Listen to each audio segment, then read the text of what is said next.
Bienvenue à tous sur Procure en parle, un rendez-vous maintenant devenu mensuel. Donc, chaque mois, nos experts aborderont une nouvelle thématique et apporteront réponse à toutes vos questions en direct. Le sujet de ce soir est de démystifier le cancer de la prostate avancée et comment on le traite. Alors, comment poser vos questions? Il suffit de commenter via le QA en bas de votre barre d'outils. La seule chose qu'on vous demande à ce moment-là, c'est de soumettre des questions brèves et précises si c'est possible. Avant de présenter notre spécialiste, nous tenions à remercier le laboratoire BE, présentateur officiel de ce webinaire, grâce à son soutien éducatif. Alors, merci BE.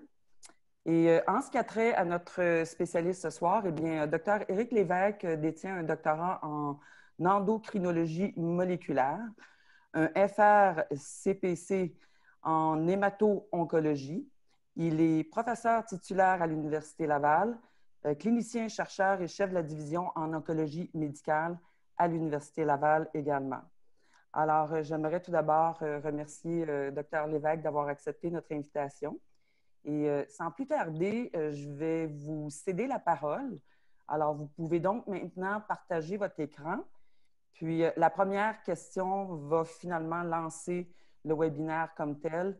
Et c'est qu'entendons-nous par cancer avancé et est-ce qu'on peut en guérir? Je vous cède la parole. OK, alors bonjour tout le monde. Je vais tout d'abord introduire quelques diapositives pour aborder le sujet.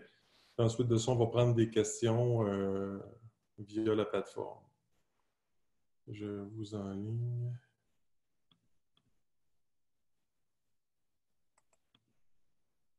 Je ne sais pas si vous voyez bien mon écran. Voyez-vous bien mon écran? Parfait. Oui. Donc, on va parler du traitement du cancer de la prostate avancé métastatique. Donc, le cancer de la prostate, c'est un cancer qui peut se présenter à différents stades de la maladie. On peut avoir des cancers de la prostate qui sont localisés pour lesquels on peut utiliser des traitements locaux, la chirurgie, la radiothérapie ou l'hormonothérapie.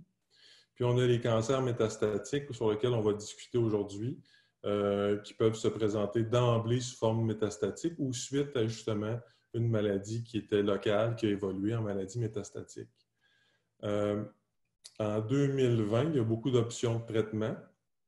Lorsqu'on a des récidives, on peut utiliser de l'hormonothérapie, les injections que les patients reçoivent tous les 3 mois, tous les 4 mois, tous les 6 mois, même parfois tous les mois.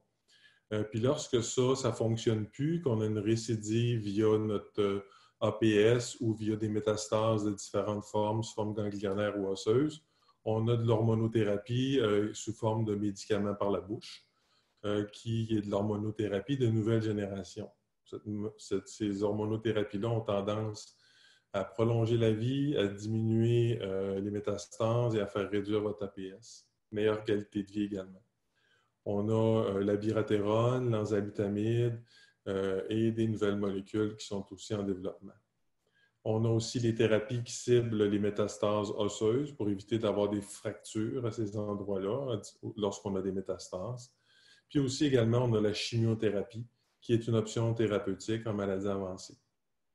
On peut avoir des options de traitement avant et après la chimiothérapie. Ensuite, donc, là, toutes les options de traitement, on va les passer brièvement. Mais en maladie métastatique, ce qui est le sujet aujourd'hui, on a des hormonothérapies de nouvelle génération, la biratérone, que certains doivent connaître, la chimiothérapie, le docetaxel, l'enzalutamide, qui est un autre anti-androgène qui se prend par la bouche, la palutamide et le darolutamide, qui sont toutes des molécules qu'on prend par la bouche chez les patients qui ont des maladies métastatiques avancées. On a aussi la chimiothérapie qui est une option à différents stades de la maladie. Puis on a des molécules qui ciblent directement les métastases dans les os, soit le radium-223. Donc ça, c'est un peu les options thérapeutiques qu'on a en 2020. Donc, lorsqu'on a une tumeur primaire, qu'est-ce qui se passe lorsqu'on évolue vers une maladie métastatique? Bien évidemment, les cellules cancéreuses s'en vont dans le sang, puis ils vont faire des métastases à distance, principalement dans les os, mais on peut en avoir à d'autres endroits dans le corps également. On peut mesurer en 2020 des cellules tumorales circulantes qui peuvent nous aider, qui sont en développement, et également de l'ADN des tumeurs, le matériel génétique des tumeurs, qu'on peut également mesurer principalement sous forme d'études. Le tout va finir par former des métastases, puis avoir une maladie avancée. Donc, les traitements, en fait, comme je vous ai mentionné un petit peu plus tôt, le cancer de la prostate avancé, donc métastatique d'emblée, ça représente environ 5 à 10 des patients, mais on peut avoir quand même une survie de plusieurs années. La présentation peut être variable. On peut avoir de la fatigue, de la douleur, des métastases à distance. Donc, il peut y avoir différentes présentations cliniques. On a beaucoup de développement, beaucoup d'options dans ces conditions-là. Pour les patients en maladie avancée, on a les options d'injection hormonale, comme je vous ai mentionné, soit une fois par mois, tous les 3 mois, 4 mois, 6 mois. On a les hormonothérapies de nouvelle génération, la chimiothérapie et les traitements osseux et les agents radioactifs. Pour avoir une bonne santé osseuse, pour évidemment ne pas avoir de fractures et de complications subséquentes. Les classes de thérapie, je les mentionne une dernière fois, donc on a l'hormonothérapie. Et maintenant, en 2020, il y a plusieurs choses qui se rajoutent à ça. Il y a les options de chimiothérapie. On en a 2 sortes principalement actuellement en clinique. Et on a toutes les nouvelles hormonothérapies de nouvelle génération qu'on pourra discuter plus en détail plus tard.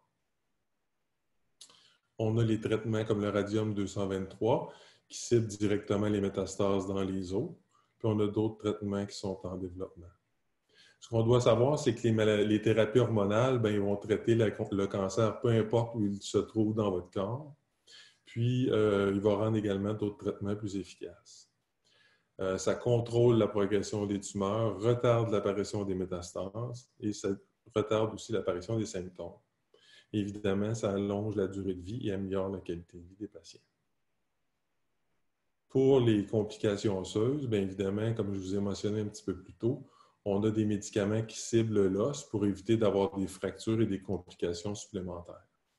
Ces médicaments-là sont généralement utilisés en maladie avancée lorsqu'on a échoué l'hormonothérapie standard.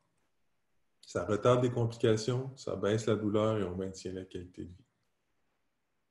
La radiothérapie peut également être une option qu'on ajoute au traitement standard pour justement diminuer la douleur et retarder les fractures, etc. Généralement, c'est 1 à 5 traitements, ça dure quelques minutes. Ça soulage éventuellement le patient, ça aide à réduire les risques de fracture. Puis, des fois, il y a possibilité de réirradier plus qu'une fois aux endroits des métastases.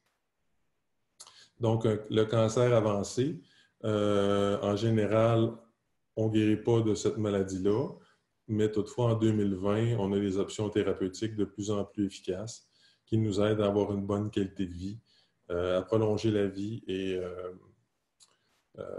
on a de plus en plus d'options thérapeutiques, mais on n'en guérit pas. Merci, Dr. Lévesque. On va passer à la période de questions. En fait, on voulait juste mettre la table ici. Si vous voulez bien, on va faire un pas en arrière. J'ai quelques questions concernant la récidive et puis le traitement hormonal standard. Une des questions qui revient souvent, c'est, de façon générale, c'est quoi le taux de récidive après un traitement standard chez un patient?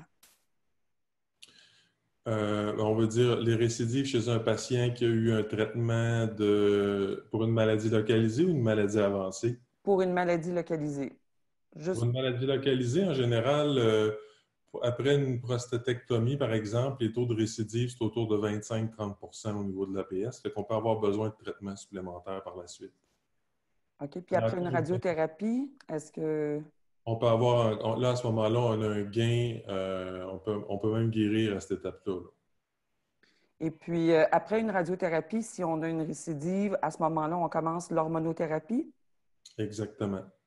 En plein ça, on commence l'hormonothérapie généralement à long terme. Puis, une des questions qui est souvent posée, étant donné que vous êtes là, on va en profiter, là, c'est C'est quoi l'hormonothérapie intermittente? Est-ce que les spécialistes continuent à prescrire l'hormonothérapie à vie chez un patient qui a une récidive, exemple, après une radiothérapie comme telle? Ben ça, c'est une excellente question. Il y a différentes approches. C'est sûr qu'en maladie avancée, lorsqu'on a des métastases, en général, on utilise l'hormonothérapie de façon continue. Mais les uro-oncologues, des fois, ils peuvent avoir des variations puis utiliser des thérapies intermittentes lorsqu'on n'a pas de métastases comme telle. Mais lorsqu'on a des métastases, on utilise l'hormonothérapie en continu. OK. Une autre question qui revient souvent, c'est est-ce qu'un patient peut mal répondre à une hormonothérapie en termes d'effets secondaires importants? Puis si c'est le cas, est-ce que le médecin change le traitement? Oui, ça peut arriver des fois on tolère moins bien une molécule qu'un autre, on peut avoir des effets secondaires spécifiques, on peut aimer moins l'injection. Il y a des médicaments qui se donnent une fois par mois, il y en a d'autres qui se donnent à différents 3 mois, 6 mois. Donc, ça arrive des fois qu'on a une intolérance à certaines, puis on peut changer justement à d'autres traitements sans problème. OK. Euh, on a beaucoup de questions concernant la résistance à la castration sans métastase. Puis, encore une fois, étant donné que vous êtes là, on va aborder le sujet. C'est quoi le pourcentage des hommes qui vont prendre une hormonothérapie standard? Quand on parle d'hormonothérapie standard, ici, on fait référence à Eligard, Lupron, etc., puis qui vont développer une résistance finalement à la castration. C'est-tu un grand pourcentage? C'est c'est quoi exactement? Ouais. Lorsqu'on a une maladie avancée, puis qu'on utilise l'hormonothérapie, c'est sûr que de façon invariable, on va avoir une maladie qui va progresser dans le temps à un moment donné. On va avoir un échec à ce traitement-là, puis on va avoir besoin d'avoir des traitements surajoutés, de l'hormonothérapie de nouvelle génération. On va ajouter de la chimio, on va ajouter différentes options. En général, en maladie avancée, lorsqu'on utilise juste l'hormonothérapie, euh, on a une récidive ou une progression en général autour d'1 an et demi, 2 ans. Là. La maladie a tendance, l'APS a tendance à se surélever, on a tendance à développer une résistance à ce moment-là, autour de 18 à 24 mois. OK. Puis, une autre question, c'est comment savoir si je suis résistant à la castration? Mon APS est passé de 1,5 à 2. Est-ce que ça veut dire que je commence à être résistant ou est-ce que ça peut redescendre ou comment on peut le savoir qu'on est résistant à la castration? OK, ça c'est une excellente question également. Lorsqu'on a des injections, soit d'Eligard, de Firmagon ou d'un autre hormonothérapie un agoniste de la LHRH, lorsqu'on a une testostérone castrée et qu'on a des hausses subséquentes là, successives de PSA, généralement en haut de 1, à ce moment-là, lorsqu'on a des contrôles qui démontrent une augmentation avec une testostérone dans les zones très, très faibles, là, on peut considérer qu'on devient résistant à la castration et ajouter des thérapies supplémentaires. Euh, puis, normalement, quand on commence à avoir une résistance à la castration puis que notre APS monte, à ce moment-là, c'est là qu'on peut être exposé à l'hormono, en fait, aux nouvelles molécules de nouvelle génération, là, le R-Léada, l'Extendi, le Nubeca, dont vous avez mentionné un petit peu plus tôt, là. Euh, Puis ces molécules-là peuvent retarder les métastases pendant combien de temps à partir du moment qu'on nous les prescrit? C'est ça. Si au moment où on les prescrit, on n'a pas de métastase, mais on a une résistance à la castration puis que notre PSA commence à monter, lorsqu'on rajoute les hormonothérapies de nouvelle génération, ça retarde en général d'autour de 2 ans l'apparition de nouvelles métastases. Donc, c'est quand même très intéressant. C'est sûr qu'à un moment donné, la maladie va finir par revenir, mais on retarde l'apparition de la métastase et la progression de la maladie encore de plusieurs années. Donc, c'est des options de traitement qu'on utilise de plus en plus.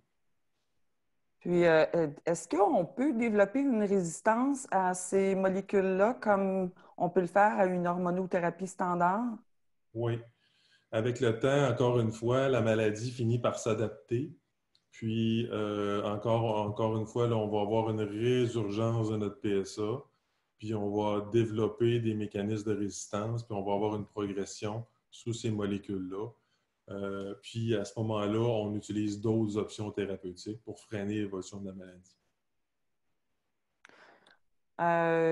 Une autre question qui revient souvent, c'est pas la première fois que je la vois, c'est mon neurologue m'a prescrit du Erleada parce que je ne réponds pas à mon hormonothérapie. Alors, on parle ici là, de résistance à la castration. Mais j'aimerais savoir pourquoi je dois toujours recevoir mes injections si je suis résistant. Pourquoi est-ce qu'on doit prendre les deux? Exact. Ça, c'est une super de bonne question. Lorsqu'on commence l'hormonothérapie en maladie avancée, l'objectif, là, lorsqu'on utilise, par exemple, notre Lupron, Zoladex, etc., toutes ces injections-là, l'objectif, c'est de faire baisser la testostérone. Quand on ajoute un autre médicament par la bouche, donc c'est un autre médicament qui vient compléter ce traitement-là. Donc, il ne faut pas arrêter nos injections parce qu'à ce moment-là, ça relâche la testostérone, puis le traitement n'est pas optimisé si on veut.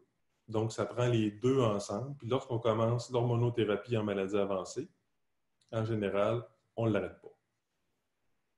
OK. J'ai quelques questions en direct. C'est quoi la différence entre une récidive biochimique et métastatique? OK. La récidive biochimique, ça, c'est juste le PSA, votre APS. Donc, la récidive biochimique comme telle, lorsqu'on regarde dans notre dossier, là, on fait des prises de sang, on dose notre PSA, notre APS. Puis, à un moment donné, on voit que l'APS fait juste monter, mais ça ne veut pas dire nécessairement que c'est parce que l'APS monte qu'il va y avoir nécessairement des métastases, des atteintes ganglionnaires, des métastases ailleurs. Donc, c'est deux choses différentes. Une récidive biochimique, ça veut dire que l'APS est en train de monter, mais ça ne veut pas nécessairement dire qu'il va y avoir des métastases associées. Il faut le prouver avec des examens d'imagerie, des scintigraphies osseuses, des tomographies par des tomographies standards qu'on fait à l'hôpital. OK. J'ai plusieurs questions d'une personne ici, mais je vais juste revenir parce que ces questions sont un petit peu plus avancées. Je vais juste terminer peut-être la section que j'ai ici. Euh, OK. On parle ici d'un cancer qui est résistant à la castration avec métastase ou un cancer métastasé au diagnostic. Quand on a des métastases, est-ce qu'on peut avoir accès à la nouvelle génération d'hormonothérapie avant une chimio? Est-ce que ça peut être prescrit avant une chimio ou d'emblée, il faut aller avec la chimio? À l'époque, il y a quelques mois, on n'avait pas accès à tous ces médicaments-là, mais depuis plusieurs mois maintenant, on n'est pas obligé de commencer par la chimiothérapie. On peut commencer par l'hormonothérapie de nouvelle génération sans aucun problème. Évidemment, il y a des petites subtilités dans tout ça, mais on peut commencer par l'hormonothérapie de nouvelle génération lorsqu'on a des métastases ou même lorsqu'on a une maladie résistante à la castration sans métastases. On peut commencer aussi par l'hormonothérapie de nouvelle génération. OK. Puis, quand on a des métastases, ça aussi, c'est une autre question qu'on nous pose souvent. Est-ce que les traitements peuvent les faire disparaître?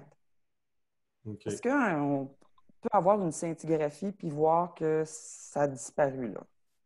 En fait, il peut y avoir une bonne régression. Des fois, lorsqu'on fait des imageries de contrôle, on voit que la maladie diminue de façon significative. On peut avoir des métastases qu'on ne voit plus. Ce qu'on doit savoir, c'est que même si on réduit beaucoup, beaucoup, beaucoup la maladie, puis qu'on ne voit plus nos métastases aux examens d'imagerie, la maladie est encore là. Il va y avoir un jour une récidive de la maladie, mais ça se peut que nos métastases à différents endroits aient régressé en grande partie. Il va en rester un petit peu ou il va rester de la maladie non visible. Puis à ce moment-là, à un moment donné, la maladie va finir par revenir dans plusieurs années. Puis on va avoir besoin d'utiliser d'autres traitements à ce moment-là.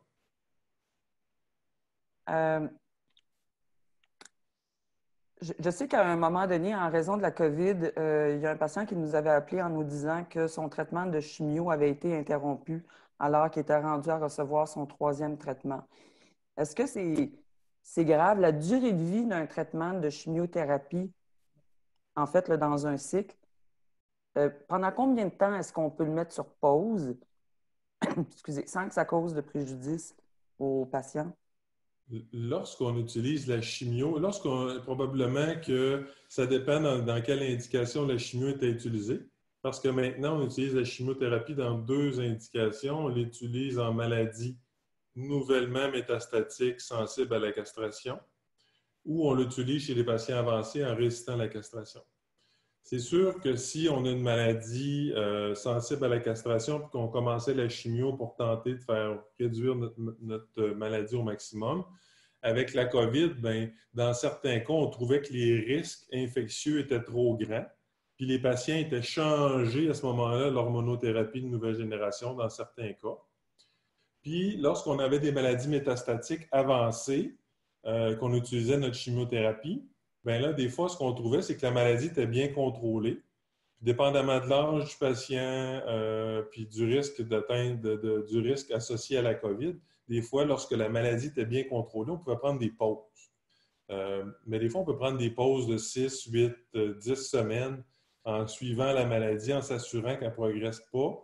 Donc, le patient demeure quand même en sécurité. Il n'y a pas de risque pour lui nécessairement, mais on diminue beaucoup le risque à cause de la COVID. Il peut y avoir des risques infectieux significatifs en association avec la chimio et la COVID.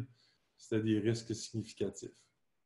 Ça fait que c'est sûr qu'il y a des fois, on pouvait interrompre le traitement, mais en général, quand on fait ça, la maladie est bien contrôlée.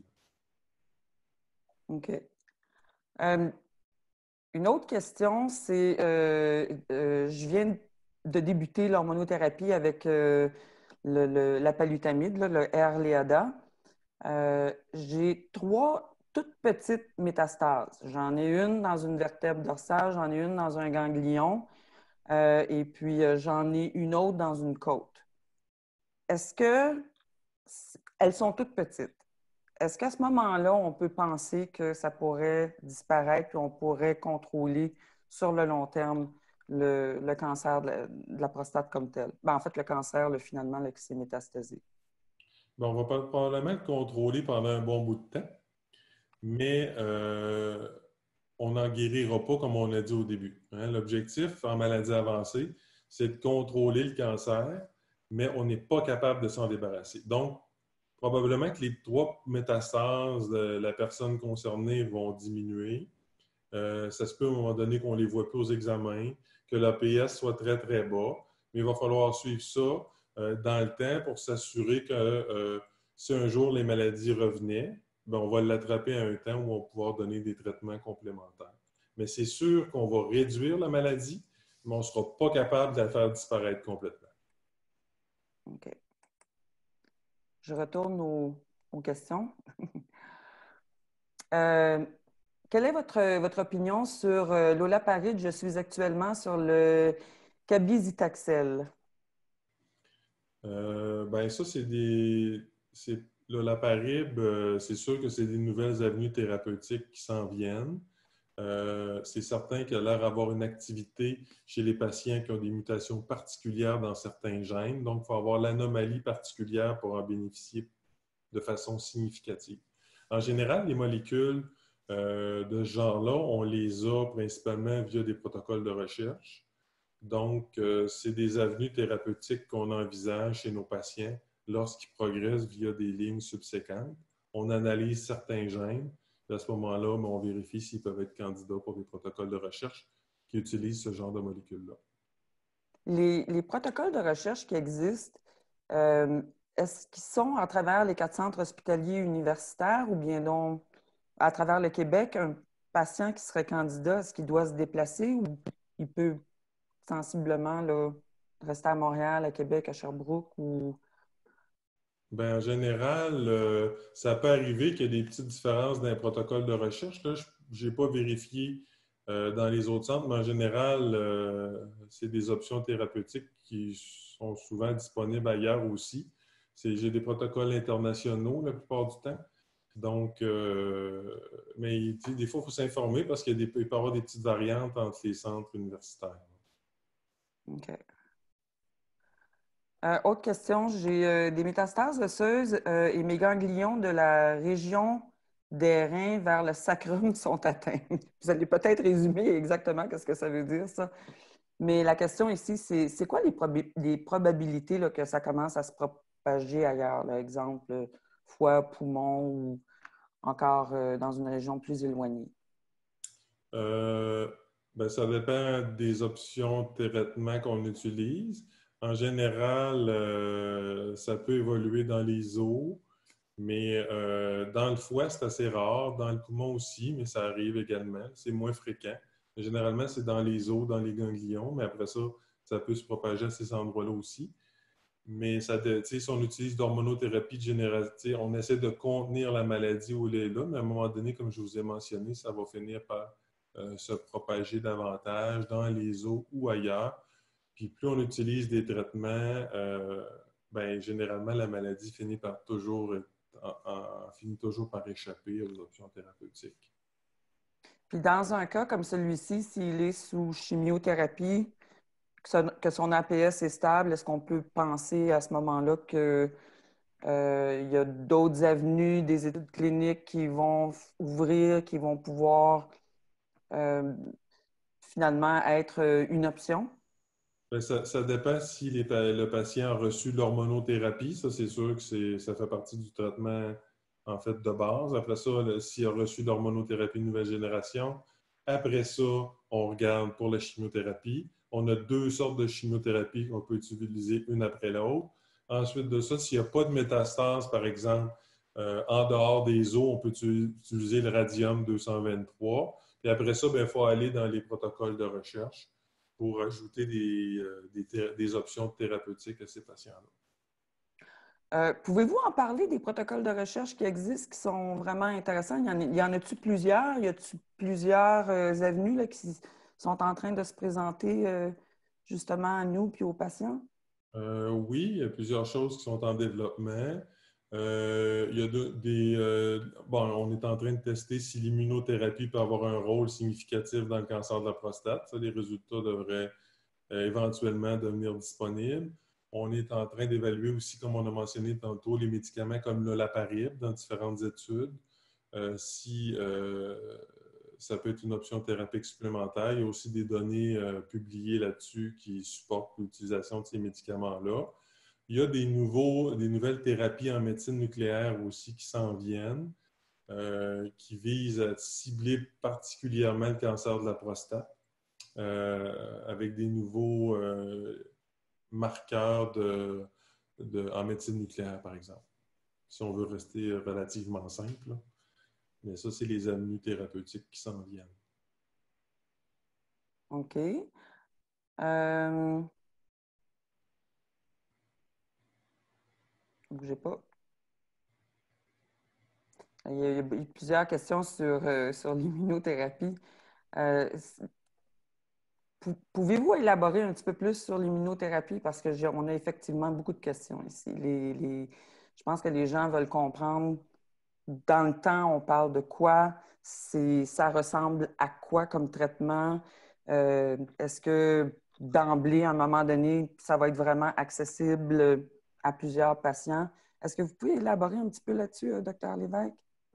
Oui, en fait, l'immunothérapie, on est en train de tenter de voir si ça ajoute aux thérapies standards qu'on utilise. Il y a actuellement des combinaisons qu'on utilise avec la chimiothérapie. On a aussi des combinaisons avec l'hormonothérapie de nouvelle génération.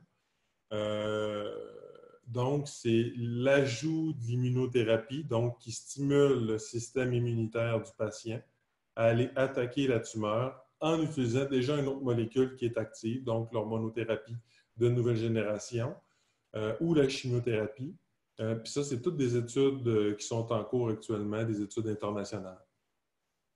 Puis est-ce que ces études-là sont actuellement disponibles ici au Québec pour y participer? Est-ce que Oui, les études sont disponibles pour.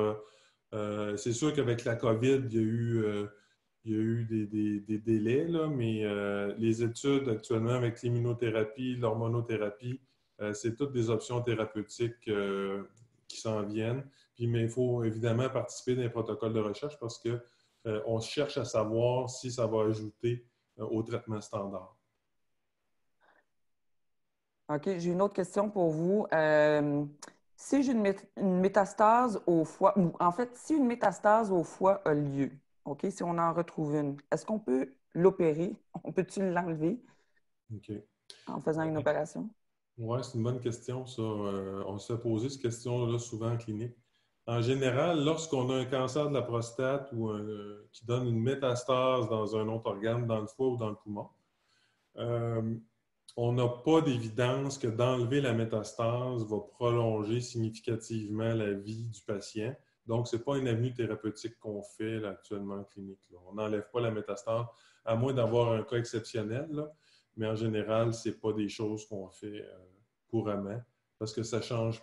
La maladie, donc, est à différents endroits dans le corps. D'enlever une métastase là, il va y en avoir d'autres ailleurs qui vont se propager. Il n'y aura pas d'avantage nécessairement de survie pour le patient. OK. Si on a une combinaison d'hormonothérapie puis de Xtandi, ça, c'est une hormono de nouvelle génération. Ça revient encore, je sais que vous avez répondu, mais on va la reposer la question. Est-ce que ça peut être utilisé sur une longue durée alors que l'APS demeure stable? Oui, ça peut être utilisé sur une très longue période. Puis on l'utilise effectivement jusqu'à temps que ça ne fonctionne plus. Donc, on l'utilise on peut l'utiliser pendant des mois, mais il n'y a pas deux personnes de pareil. Donc, on peut prendre la pilule puis avoir l'absence de métastases pendant des années. Mais il y en a d'autres, après un certain temps, qui vont développer des métastases ou une résistance au traitement. Donc, c'est important d'avoir un bon suivi régulier de ce côté-là. Mais on peut utiliser les médicaments. L'hormonothérapie de nouvelle génération est utilisée jusqu'à temps qu'elle fonctionne bien.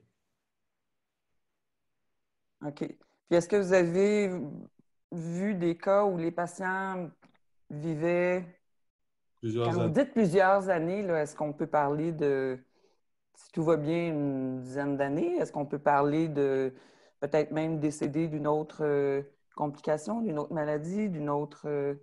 Bien, ça dépend de l'âge du patient au moment où on commence à utiliser la molécule.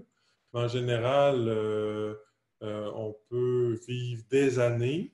Ça dépend si on l'utilise avant la chimiothérapie en maladie sensible ou en maladie résistante à la castration. Donc là, ce n'est pas du tout le même gain de survie. Mais tu sais, c'est lorsqu'on commence à l'utiliser en maladie sensible à la castration, je pense qu'on peut penser qu'on va le prendre pendant 2, 3 ans, là, certainement, facilement. Puis après ça, on va avoir d'autres options thérapeutiques qui vont prolonger la vie encore significativement.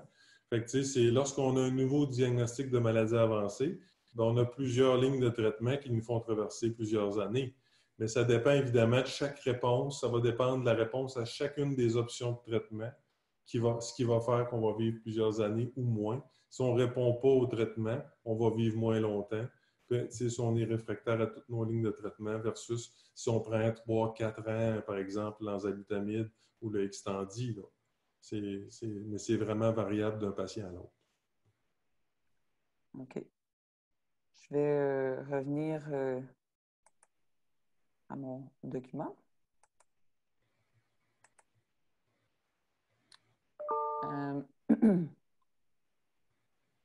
OK. Mon neurologue m'a parlé d'un nouveau traitement au lutécium, mais ne peut pas me garantir si je suis un candidat prioritaire pour ce traitement novateur. C'est pas la première fois non plus que moi j'en entends parler. C'est quoi ce traitement-là, le Le lutécium? lutetium, c'est des nouvelles thérapies ciblées en médecine nucléaire qui vont se lier au cancer de la prostate avec une petite molécule radioactive qui va aller, autrement dit, détruire le cancer à l'endroit où il est. Mais évidemment, c'est des thérapies qui sont expérimentales actuellement. Fait que c'est des choses qu'on utilise en dernière ligne de traitement.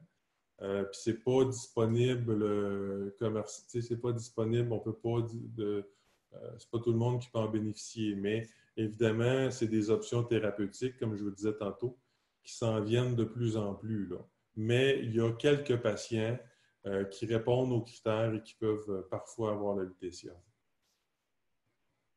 OK. Est-ce que c'est un protocole de recherche qui est disponible ici au Québec également?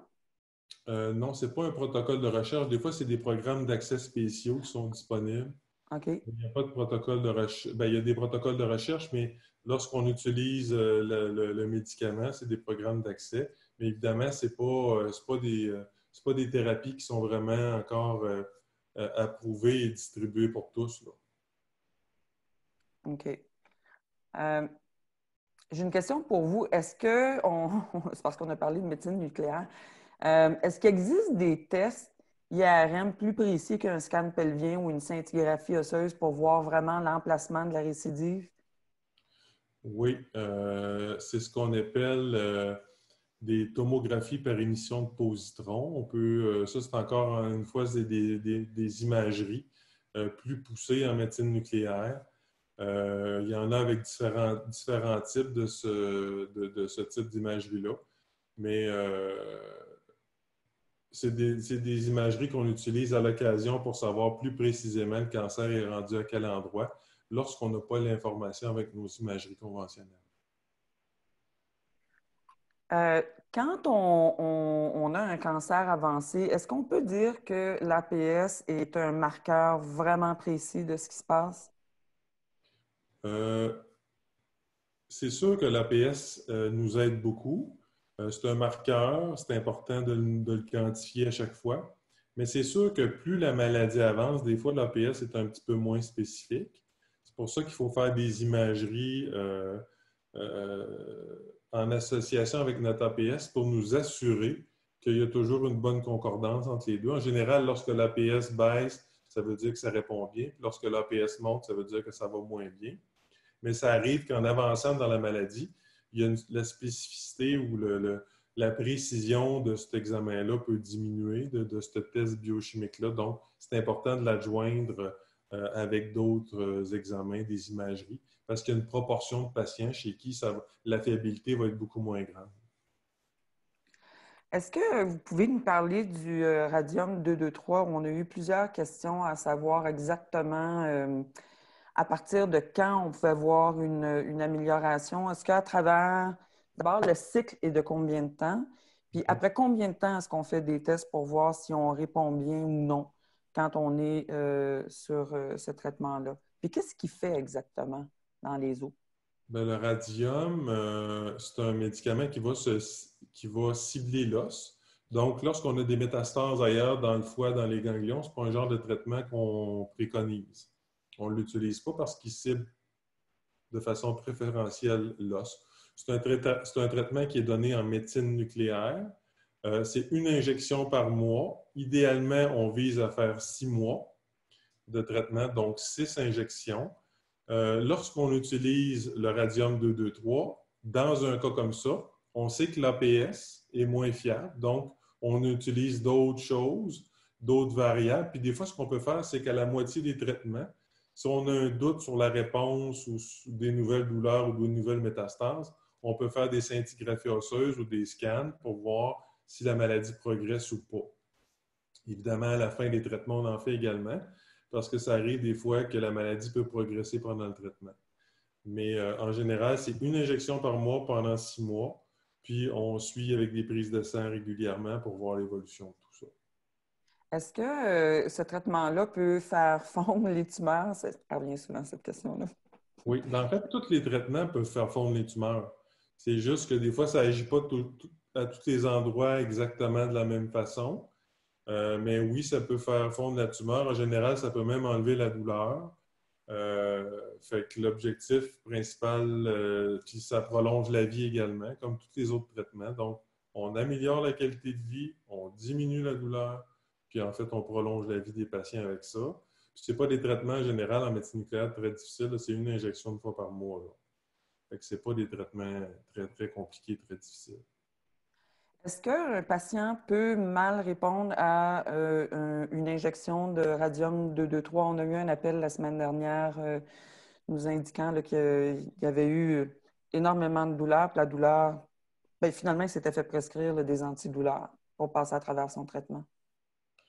Ça doit pouvoir arriver que lors de l'injection, la maladie, les, Mais ce n'est pas quelque chose de très, très fréquent. Mais des fois, c'est sûr que si le médicament va agir dans les os, des fois, ça peut peut-être faire augmenter un peu la douleur, comme la radiothérapie.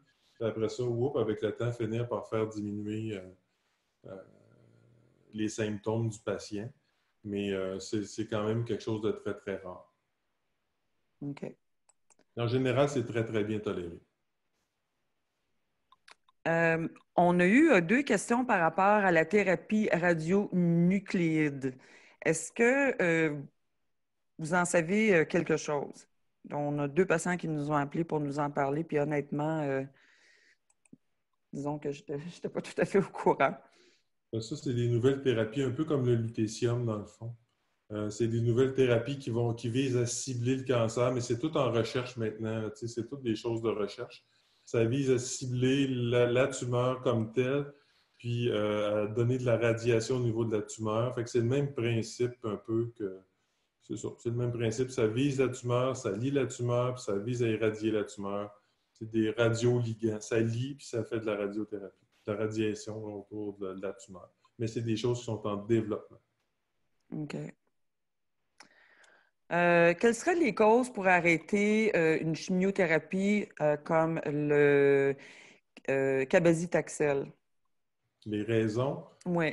une maladie qui progresse, des effets secondaires intolérables, on se sent moins bien, de la fatigue, des globules qui baissent trop.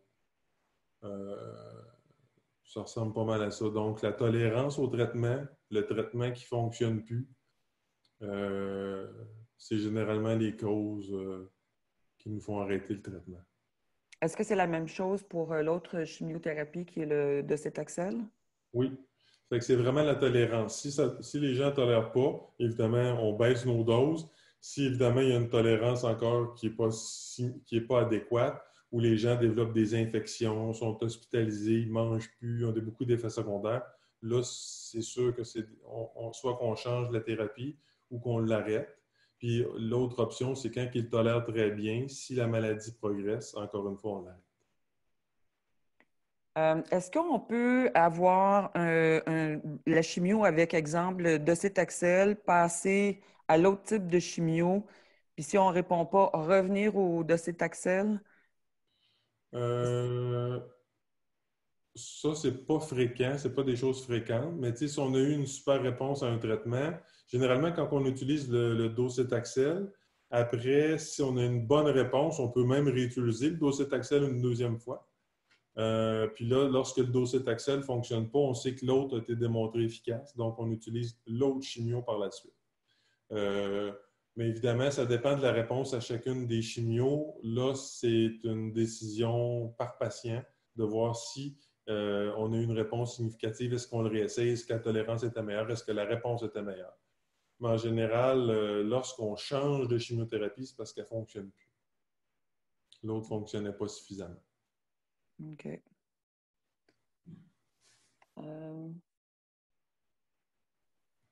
Excusez-moi, là, j'essaie de... Je sais qu'il y avait une autre question, là, j'ai passé un petit peu tout droit.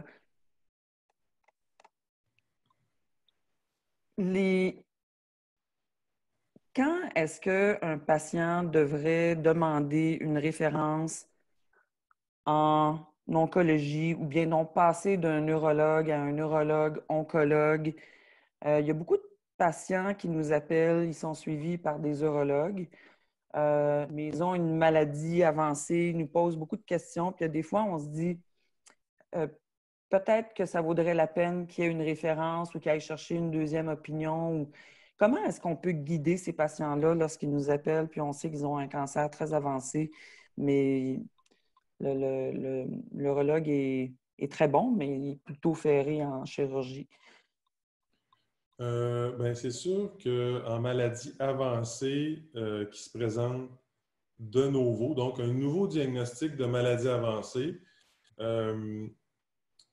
lorsqu'on a des métastases, c'est toujours bon de savoir si la chimiothérapie peut être une option pour nous dès le départ, puis d'en discuter avec notre urologue ou notre uro-oncologue, de voir est-ce que moi je serais un candidat pour la chimio, est-ce que à ce moment-là, je pense que ça peut être important de rencontrer un hémato-oncologue parce que la chimiothérapie peut être efficace dès le début.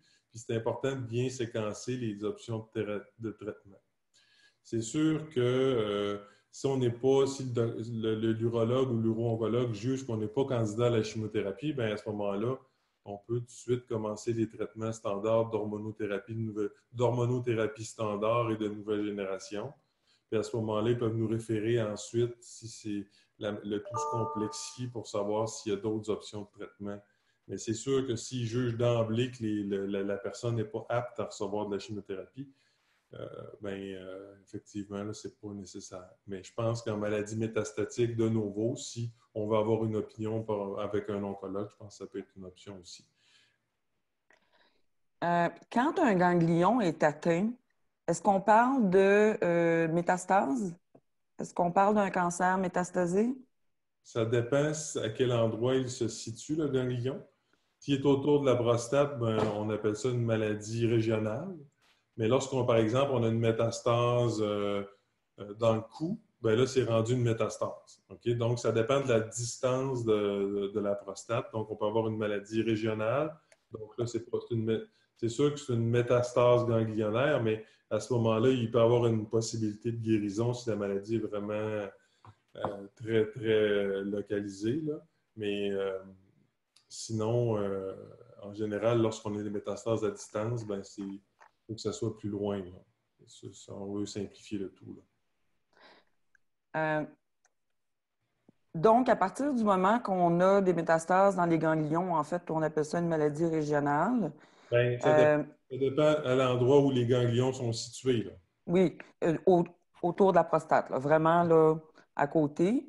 Est-ce qu'on peut juste les irradier puis pas être obligé d'avoir d'hormonothérapie ou bien est-ce que d'emblée, on va prescrire une hormonothérapie juste pour être certain que pas en fait, qu'on éradique le tout, là?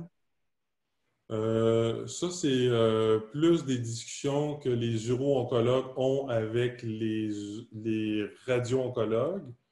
Mais tu sais, en général, quand la maladie est juste au niveau de la prostate, c'est assez simple. Hein? On décide si on fait de la radiothérapie ou pas. Des fois, lorsqu'on a un ganglion, on peut rentrer ça dans un champ de radiothérapie, mais ça, c'est plus de la discussion de maladies localisées ou régionales là, qui va avec les uro-oncologues. OK. Écoutez, je pense qu'on a répondu à toutes les questions, là. Probablement qu'il y en a d'autres qui vont rentrer, mais c'est parce qu'ils vont rentrer fort probablement après le webinaire. Si vous aviez un mot pour la fin de ce webinaire-ci à justement tous les participants qui sont là, puis tous ceux qui vont le regarder à nouveau en diffusion, en rediffusion, qu'est-ce que vous leur diriez à ces patients-là qui ont un cancer avancé? En fait, lorsqu'on a un cancer métastatique, d'emblée ou une maladie métastatique qui se développe avec le temps, avec les années, on a beaucoup d'armes thérapeutiques qui se sont ajoutées. À l'époque, on avait l'hormonothérapie et la chimiothérapie. Maintenant, on a l'hormonothérapie. À ça, on ajoute l'hormonothérapie de nouvelle génération. Ensuite de ça, lorsque ces options-là sont plus adéquates, on peut rajouter de la chimiothérapie. On a 2 options de chimiothérapie, donc on a de plus en plus d'options thérapeutiques. On a même des options thérapeutiques en médecine nucléaire. Évidemment, ces gens-là, ils ne guériront pas, mais l'objectif, c'est de contrôler la maladie le plus longtemps possible et d'avoir accès au plus d'options thérapeutiques possibles. Donc, de plus en plus, on a des patients qui ont eu plusieurs lignes de traitement qui vivent des années. Puis, même après ça, on opte pour des traitements dans des protocoles de recherche avec des nouvelles options thérapeutiques. Donc, c'est certain que toutes les options thérapeutiques du cancer de la prostate sont en évolution de façon phénoménale depuis les 5 à 10 dernières années. Donc, on a de plus en plus d'options thérapeutiques pour les patients qui présentent des métastases de leur cancer de la prostate. Diriez-vous parce qu'à un moment donné, là, on a vu qu'il y avait énormément de progrès puis d'avancées en recherche pour le cancer du sein, puis on sentait peut-être qu'un petit peu le cancer de la prostate finalement là, traînait de la patte. Diriez-vous qu'on a vraiment rattrapé depuis les 10 dernières années parce qu'on a vu une explosion? C'est absolument phénoménal, qu'est-ce qui se passe au niveau du cancer de la prostate. Diriez-vous qu'on est à peu près là, sensiblement à la même place que certains autres cancers, que le cancer du sein ou On au a fait niveau... en cancer de la prostate, il y a un progrès énorme dans les dernières années. Est-ce qu'on est exactement aux mêmes places qu'en cancer du sein?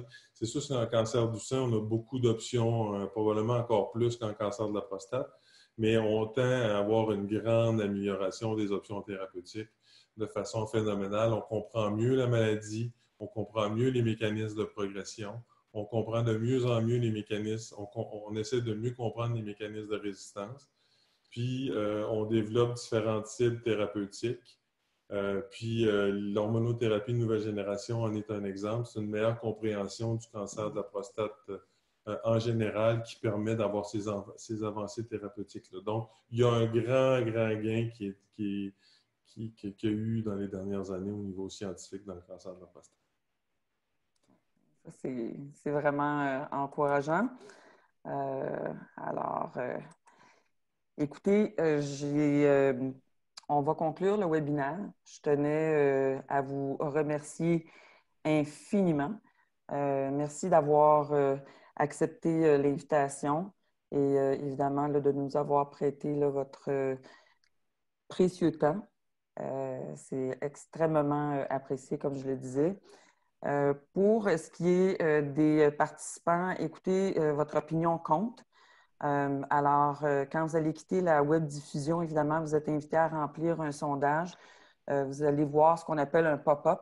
On va vous demander de cliquer sur un bouton qui s'appelle « Continuer ». Vous avez juste à cliquer là-dessus, puis vous pouvez remplir le sondage en ligne. Là, ça ne prend pas plus d'une minute.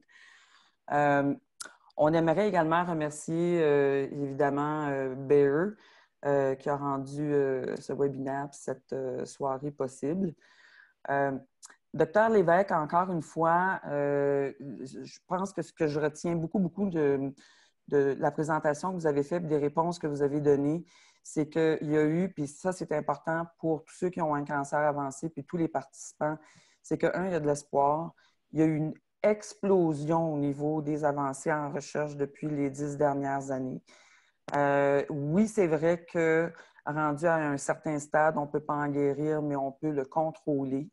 Et puis, à partir du moment, puis plus on achète du temps, plus à ce moment-là, il y a des nouveaux protocoles de recherche qui se mettent en place. Alors, c'est certain que si on achète un 2 ans, 3 ans, 4 ans en répondant à un traitement, bien encore là, c'est un autre 4 ans là, où il y a des avancées en recherche, où il y a des nouveaux protocoles, il y a des nouvelles associations, il y a des nouveaux résultats d'études. Je pense que c'est vraiment important là, ici là, de garder espoir. Là. Définitivement, il y a une lumière au bout du tunnel. Puis je tenais à vous remercier parce que c'est ce que vous avez sensiblement fait sortir, là, tout particulièrement dans votre conclusion. Alors, donc, je vous remercie. Ça conclut le webinaire de ce soir. Évidemment, les questions qui ont été en suspens, elles vont être répondues individuellement par nos infirmières dès demain. Et puis, prenez note que notre prochain rendez-vous est jeudi le 9 juillet à midi avec nul autre qu'Isabelle Huot, docteur en nutrition, que vous connaissez certainement, et qui va aborder la nutrition en saison estivale avec plein de trucs et astuces. Alors, encore une fois, merci infiniment à tous et c'est un rendez-vous bientôt. Merci.